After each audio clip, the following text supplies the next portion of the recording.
Working a field with horse and plow is a rare sight on farms in this country these days, but that doesn't mean you won't find these big draft horses still doing their jobs in some areas.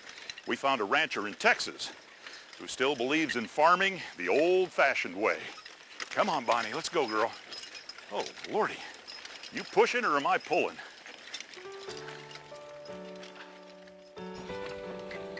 It was horses like these that spurred the dramatic growth of agriculture in America.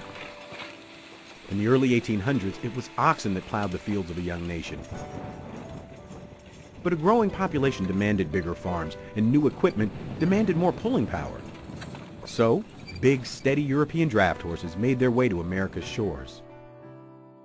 Call these horses cold-blooded because they're not high-strung and hot like a thoroughbred would be.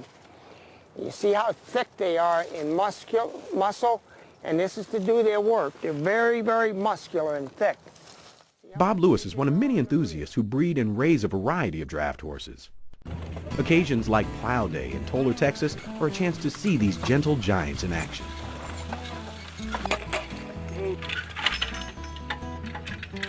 These members of the Texas Draft Horse and Mule Association have gathered to work their heavy horses and mules on the open fields of the Texas landscape. Many of the group's members keep Clydesdales, Belgians, Percherons, and Suffolks on their farms or ranches. But many here are city folks who've traveled hundreds of miles to enjoy the spectacle of huge horses turning the earth. Draft horses originated in Central Europe and were domesticated well before Roman times. And they're big, some of them very big. On average, a draft horse can weigh around 2,000 pounds and stand 6 or 7 feet tall at their shoulder blades. Rodney Reed's been breeding Suffolks for more than 30 years. Suffolks were first imported from England in the 1880s and bred exclusively for farming. Reed's herd in Ledbetter, Texas consists of mares and a handful of stallions, producing about 8 foals each year. So this is basically my younger herd. They're all under 10 years of age. That group over there, they're over 15 and older. Some of them are right at 20, 21.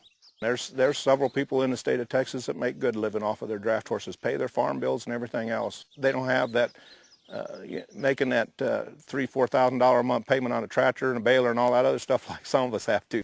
Rodney has long been involved in the Texas Draft Horse Association. He sees events like Plow Day as important to preserving the legacy of America's farming past, as well as a reminder of the diligence and efficiencies of these animals. Horses and oxen have been the backbone of this country, and things don't change in the next couple of years. It'll probably start to be the backbone again.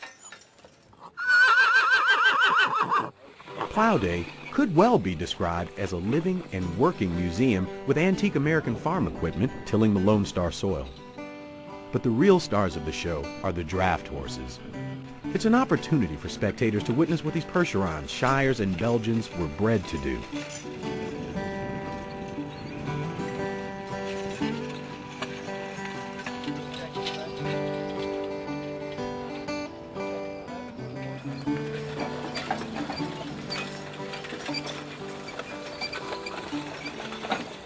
Another equine in these Plow Day events is a first cousin to the horse.